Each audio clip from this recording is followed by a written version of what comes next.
Legendary Pokemon are one of the more appealing parts of this series. These extremely powerful beings of myth, and only one of them exists at a time. Until they don't. Okay, so arguably legendary Pokemon don't hold the weight that they used to with the likes of Mewtwo back in the day. Nowadays, they feel more and more like a necessary gimmick to sell more copies of the new gen games, with at least two to choose from, for which you prefer the design. Inevitably, this means one version ends up being more popular than the other, but who's counting? Not only that, but with each new gen, it's not just the mascot legendaries, as they're called. There are usually others, like a secret third legendary that sometimes gets its own game, or a trio of legendaries that tie into the lore of the region or something, such as the Emotion Trio in Generation 4. Of course, because of the amount of these nowadays, some end up being better than others. Like, just look at the misogynistic Forceman in Generation 9. Like, seriously? Here's Monkey Dory, I'm sure you can understand. Well, Versadipity is kinda cool from a design standpoint, but these guys are just lame. The same goes for the Reggie Trio in Generation 3. I really don't understand how anyone can like these three. Well, I know Atom does, but I think he might just be in a constant state of confused ass. Either way, even if they have lost some of their luster in recent times, there's always going to be a sense of whimsy when it comes to these guys just because of how rare they are, even if that's only in canon. Even then sometimes though. Anyway, that brings us to today. Everyone's Pokemon is someone's favourite somehow, and that applies to legendary Pokemon as well, obviously. So, what is mine? Well, if you've been following me for a while, know me personally, or have at least half a brain that can put two and two together, you'd already noticed the series' incarnation and root of all evil in religion, Giratina. No joke about that, by the way. Giratina is often referred, or rather alluded to, as the Antichrist in lore, being the creator of antimatter and subsequently banished for being too violent to the Distortion world, a place where time doesn't flow and physics as we understand them do not exist, by Arceus, the series' canonical god. Yep, Pokemon lore sure is something, huh? The 4th generation Pokemon has a lot of themes surrounding religion, but it never goes as heavy as debating the true meaning of creation and topics like that. I mean, what are you expecting? This is a series for 10-year-olds, I don't think they're ready for that level of conversation yet. Hell, neither am I, and I'm ancient by Gen Z standards. Honestly, when it comes to choosing my favourite legendary Pokemon, there generally was no competition. Like, Giratina has been my favourite ever since I first started playing Pokemon with, you guessed it, Platinum, where it takes centre stage. On the top of the Spear Pillar, the highest point in the region, Team Galactic's boss, Cyrus, is about to create the Red Chains of Fate after summoning both the deity of time, Dialga, and the deity of space, Palkia, to create an entirely new universe, where nothing will exist because Cyrus has deemed humanity and life a failure. Then, as the moment approaches, something is awakened, disturbed, rearing its ugly head from the void-connected worlds. There appears a being, veiled in shadow, as it stretches its tendrils.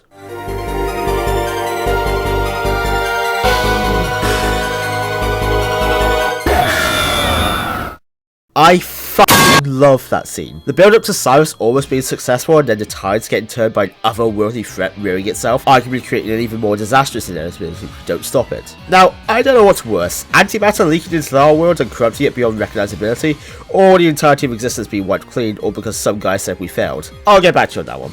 And yeah, need it be said that getting to explore the homeworld of Giratina, the Distortion world, is awesome too. When you get down to it, the Distortion world is a basic path from one end to the other, offering very little free exploration, but have you seen this place? Let the player fully explore might genuinely get them lost. Nothing makes sense here.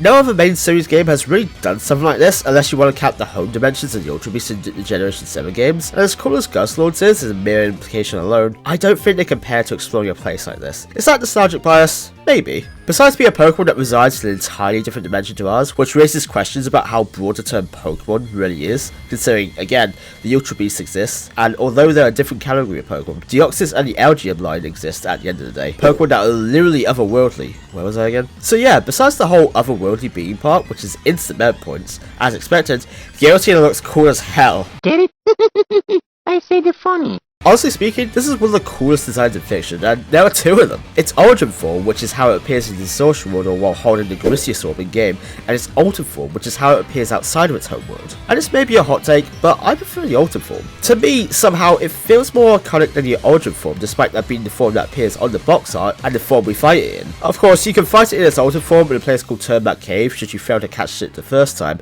but still. It's hard to explain why, but it just feels that way to me, you know? Besides, I have this big plushie of its ultimate form, so I think I'll use that as my whole argument. Don't get me wrong, I love the origin form as well, and it definitely has a better stat distribution in my eyes, as I'm not a huge fan of the tank playstyle of Pokemon, but I've always just preferred the ultimate form more. And do I need to mention its shiny form? Without a doubt, the best shiny form of all the Pokemon. Nothing else even comes close, honestly.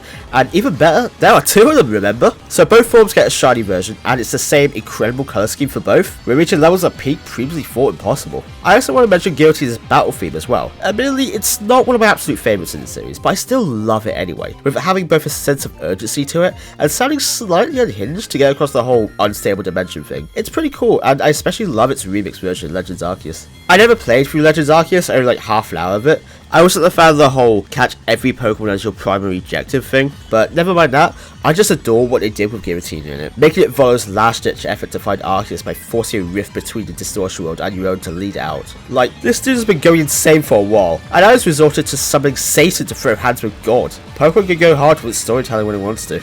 It's probably the most we're gonna get for Giratina for a while, because even though its inclusion as a secret boss in Brilliant Diamond and Shining Pearl was really cool and something I got a lot out of, but unless they want to pull their heads out their asses and remix Sinnoh again and not ignore the fact that Platinum existed, Legends Arceus might be the last major involvement for Giratina for a while. Well, either way, despite Giratina having beef with the cutest little patootie you ever did lay your eyes on in Giratina's Sky Warrior movie, a major red flag if you ask me, because who the hell is beefing with a creature that sounds like this?